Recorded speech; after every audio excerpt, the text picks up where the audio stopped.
Salut la Feel Good Family, c'est Guillaume, j'espère que vous allez bien. Alors pour ceux d'entre vous qui ne me connaissent pas, je suis créateur de contenu spécialisé en santé naturelle. Et dans cette vidéo, je vais vous expliquer comment traiter naturellement tout ce qui va être symptômes digestifs comme les ballonnements ou le syndrome de l'intestin irritable. C'est parti!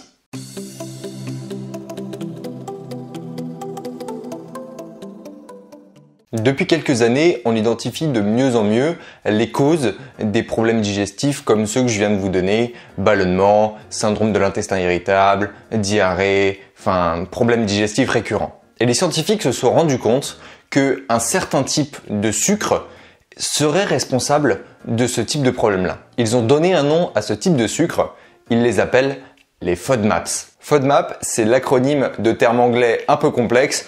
Donc pour éviter de me ridiculiser, je vais laisser parler Google Trad. Fermentable oligosaccharides, disaccharides, monosaccharides and polyols. Wow! En français, ça donnerait oligosaccharides, disaccharides, monosaccharides et polyols fermentescibles. Moi je vous l'accorde, c'est pas mieux. Pour faire extrêmement simple, ce sont des sucres qui ont tendance à fermenter dans votre intestin. Et parmi ces oligosaccharides, disaccharides, monosaccharides et polyols, il y en a certains qui sont fermentescibles, c'est-à-dire qui vont favoriser la fermentation au niveau de vos intestins. Qui dit fermentation, dit production de gaz, difficulté à digérer et donc forcément problème de digestion. Ces sucres que je viens de vous mentionner, ils sont présents en plus ou moins grande quantité dans certains aliments. Donc pour vous faciliter la vie, j'ai créé un tableau qui rassemble l'essentiel des aliments contenant beaucoup de FODMAPs et qui peuvent vous poser problème. D'ailleurs, si vous voulez pouvoir le regarder tranquillement et avoir plus de détails,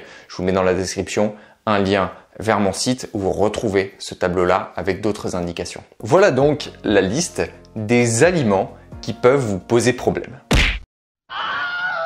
Oui, ça fait beaucoup, ouais. Donc maintenant que vous avez cette liste, vous allez pouvoir passer à la pratique. Et la pratique, elle est divisée en 3 étapes. Première étape, élimination.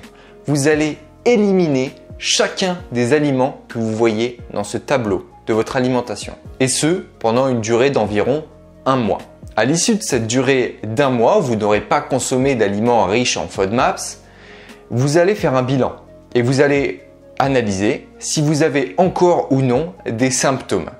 Si rien n'a changé, bon, clairement les FODMAPs ne sont pas la cause et là je vous invite à vous tourner vers un spécialiste, un professionnel de santé qui saura vous aiguiller sur de nouvelles pistes. En revanche, si vous constatez que vos symptômes se sont drastiquement réduits ou ont même disparu, eh bien c'est que les FODMAPs sont en cause dans vos problèmes de digestion.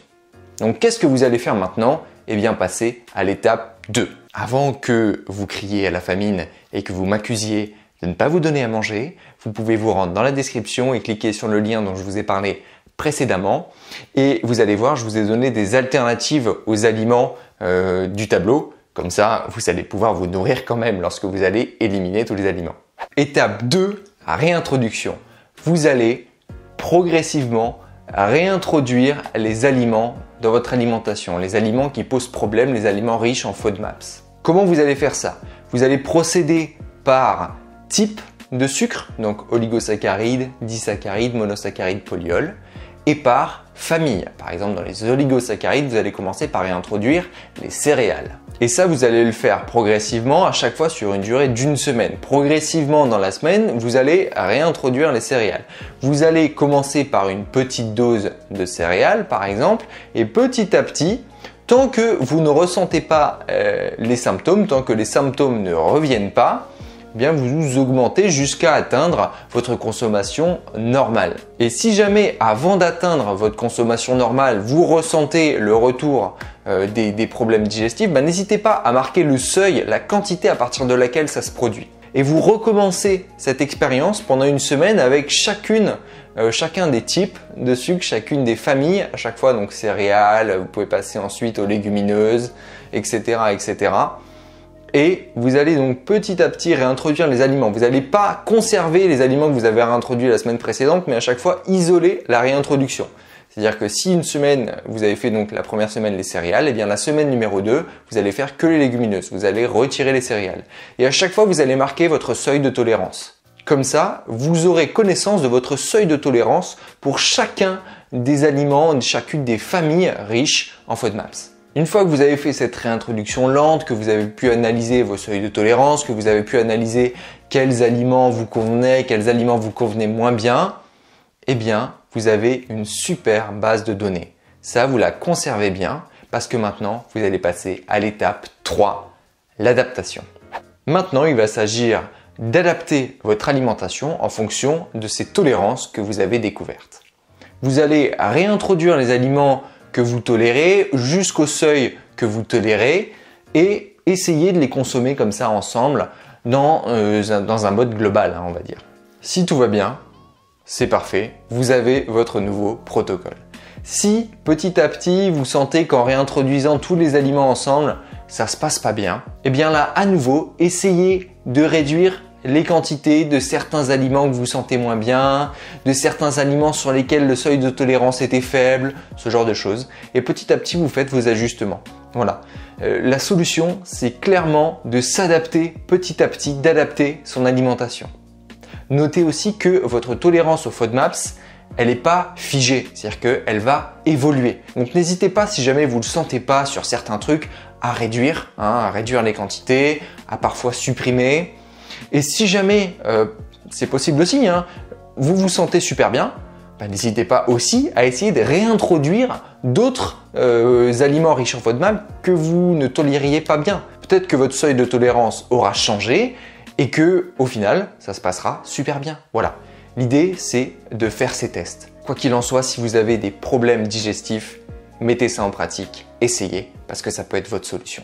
Voilà Feel Good Family, dites-moi en commentaire si vous connaissiez ces FODMAPs, si vous avez déjà entendu parler de ça. Dites-moi aussi si vous avez déjà essayé le régime sans FODMAPs pour savoir si ça vous a résolu le problème. Ça m'intéresse énormément de savoir. Si cette vidéo vous a plu, évidemment, n'oubliez pas le gros pouce bleu en bas de la vidéo qui fait toujours super plaisir. Si vous n'êtes pas abonné à cette chaîne, je vous invite à le faire dès maintenant en cliquant sur le bouton juste sous la vidéo.